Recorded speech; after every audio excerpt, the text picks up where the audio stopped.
અમદાવાદમાં અસામાજિક તત્વોનો વિડીયો વાયરલ થયો છે। પોલીસની હાજરીમાં કિન્નરો ઉપર હુમલો કરવામાં આવ્યો। આરોપીને પાસા હેઠળ સજા થઈ હતી।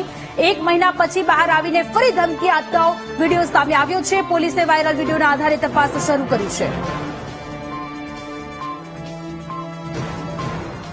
અમદાવાદમાં અસામાજિક તત્વોનો વિડીયો ફરી એક વખત સામે આવ્યો છે। આરોપીને પાસા હેઠળની સજા થઈ હતી। આરોપી બહાર આવ્યો ત્યારે ફરી એક વખત આતંક મચાવતો આ વિડીયોમાં કેદ થયો છે, જેને લઈને પોલીસે આરોપીની સામે કાર્યવાહી કરવાની તજવીજ હાથ ધરી છે। અમદાવાદમાં કાયદો વ્યવસ્થાની સ્થિતિ રોજબરોજ કથળેલી હાલતમાં હોય તેવી સ્થિતિ જોવા મળી રહી છે, ત્યારે આવા આરોપીઓને કડકમાં કડક સજા થવી જોઈએ।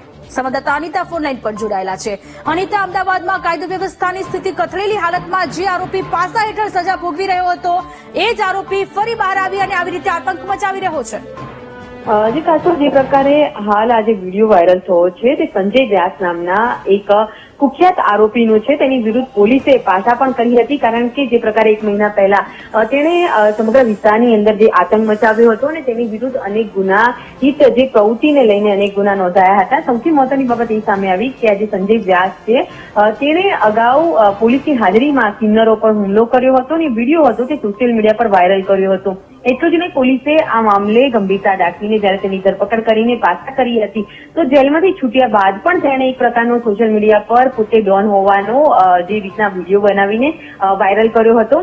આ સિવાય જે કિન્નરો સાથેની તકરાર અને અન્ય વ્યક્તિઓ સાથે જે તેની અદાવત ચાલતી હતી તે મામલે તેણે ફરી એક વખત ધમકી આપતો વિડીયો વાયરલ કરતા હાલ પોલીસને લઈને પડકાર ફેંકતો હોય તે પ્રકારની સ્થિતિ અત્યારે જોવામાં આવી રહી છે। આરોપીને કાયદા કે પોલીસનો કોઈ ડર નથી તે પ્રકારે સોશિયલ મીડિયા પર પોતાની ડોનગીરી બતાવી રહ્યો છે અને જે ધમકી પણ આપી રહ્યો છે। હા, તો આ વિડીયો વાયરલ મામલે પોલીસે ગુનો દાખલ કરીને આજે આરોપી જે છે તેની ધરપકડ કરીને તેની વિરુદ્ધ કડક કાર્યવાહી હાથ ધરી છે। જી, આભાર તમામ વિગતો માટે।